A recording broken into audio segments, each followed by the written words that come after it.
Well, hello there, motherfuckers. And I haven't got a chance yet to talk about Bray Wyatt winning the world title over on SmackDown. This is something that's been long overdue. Some would even argue it's a little bit too late.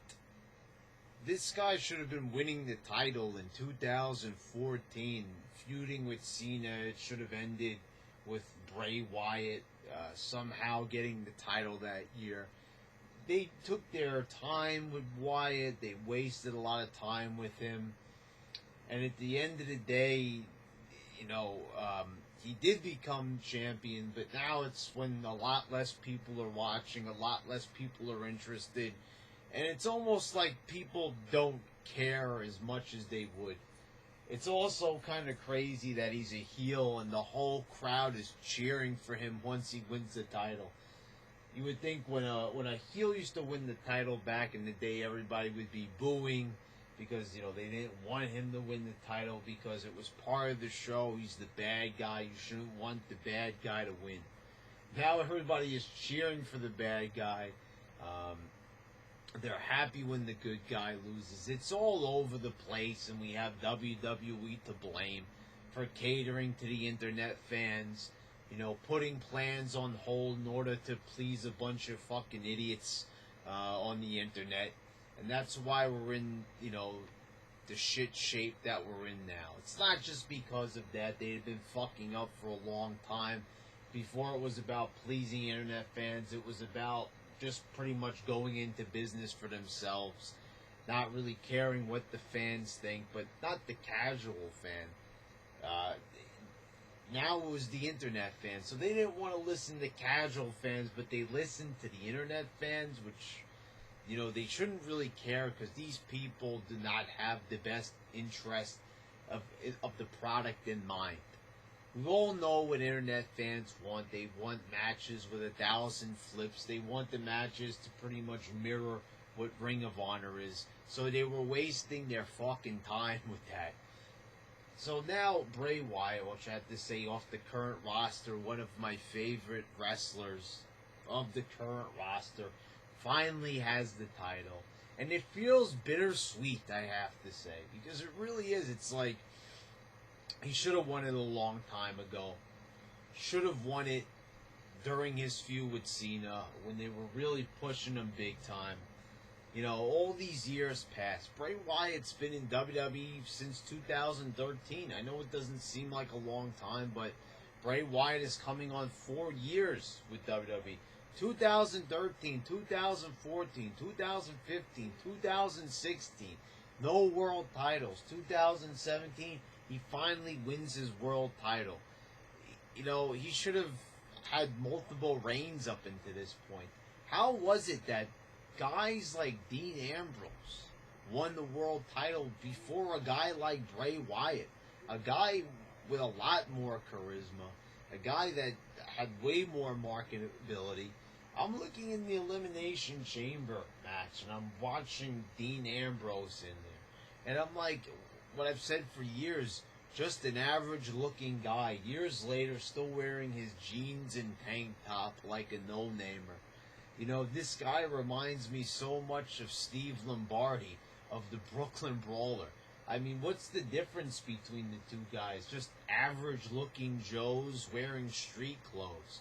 They don't even look like wrestlers. He's not even wearing tights. Not saying that every wrestler needs to wear tights. But, I mean, come on already. These guys, a lot of them don't look like they even belong in the ring. Don't even look like they belong and should have a job in the WWE. Don't look the part. Don't play the part even. You got a guy like Bray Wyatt who looks the part, plays the part, and he stands out in WWE. And I don't think it's just because there's slim pickings, when you look for charismatic or guys that look like stars. It is slim pickings, but it's not just that. Bray Wyatt looks like even if he was there during the Attitude Era, he would have stood out. He's got a look to him. He's got a way about him. He's got promo skills. He's got a style of speech that just stands out. Seems charismatic. And this is why I don't know when they looked at Bray Wyatt why they didn't see championship material in him, or they did see him as championship material, but just didn't want to pull the trigger and give him the belt. Now, I'm not saying, that would have saved the WWE, and it sure as hell isn't going to save the WWE. I haven't really checked that many comments, but I'm sure people are going to say the same thing they did with Dean Ambrose or when AJ won the title. Oh, this is it. This is it. We're going to finally save WWE. People need to understand that by a guy winning a championship in a fake, scripted form of entertainment, that's not going to save the company. The only thing that can save this company is if the writers change direction. They have to go in a complete 180. And it's not what a couple of people say on here, a little few tweaks here and there. It's not a couple of few little tweaks. We're talking about a major overhaul. Nothing could be the same. Keep a couple of the same stars, but you've got to go in the complete other direction. You've got to turn the ship around and start heading back the other way, the way how it used to be.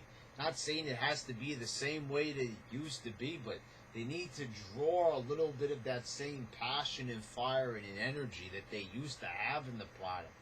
I mean, for God's sakes, I'm not saying I'm looking at the Elimination Chamber. I'm seeing a really good match. These guys are putting their body on the line. One could even argue that they're going even more extreme in the ring than they used to. I mean,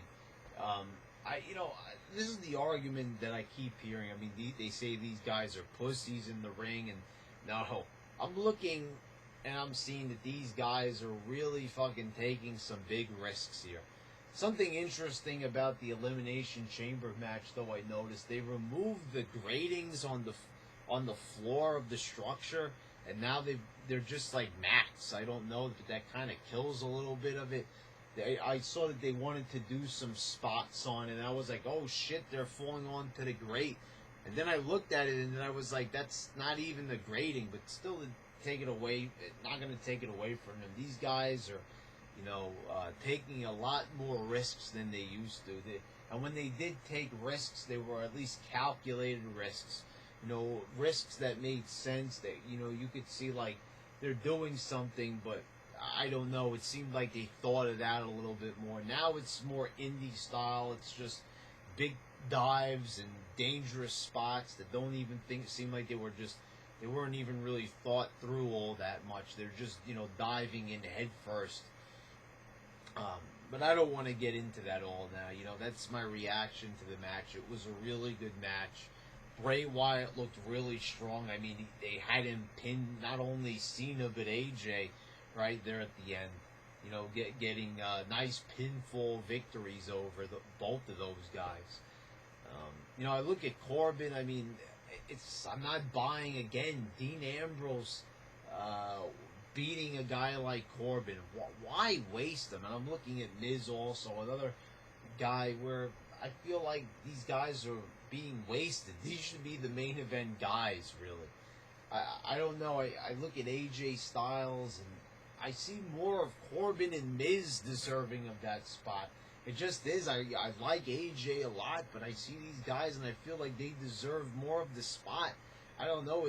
To me, they look like they're hungrier than AJ. They look like they want it more.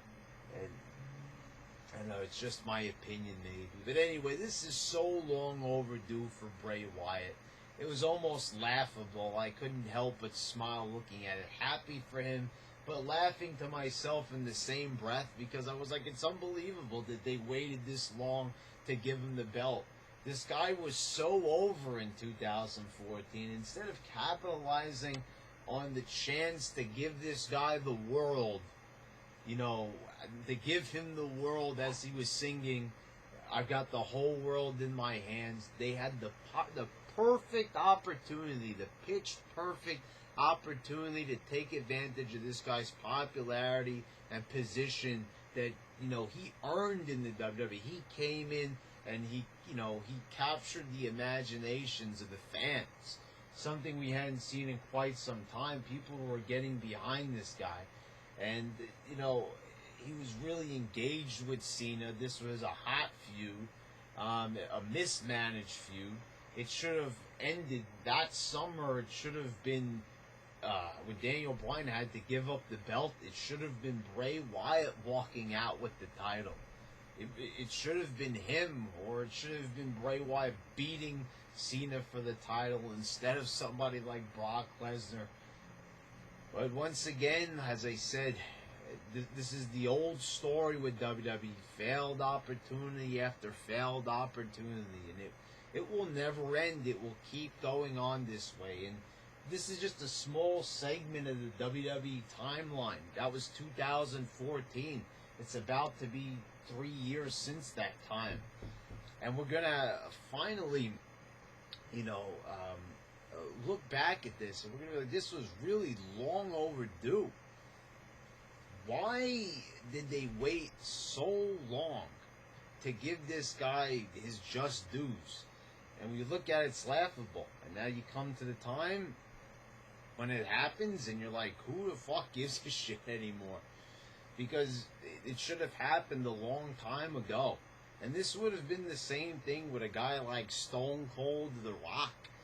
Imagine if they waited 4 years after Stone Cold got really big, and they didn't give him his title match at WrestleMania 14. Imagine if they waited years and years down the line. He wouldn't have been the big superstar that he turned out to be, because people, quite frankly, would have got tired of waiting. They would have turned off the TV by that point. The guy's not going anywhere. It's like it doesn't matter. And it became like a joke. Bray Wyatt lost so many times. He lost to The Undertaker, lost to Cena, lost to everybody. He was involved in meaningless feuds. They put the Wyatt family back together again, took them apart, put them back together again, ripped them apart, put Randy Orton in there, and it was like, enough already. People had it.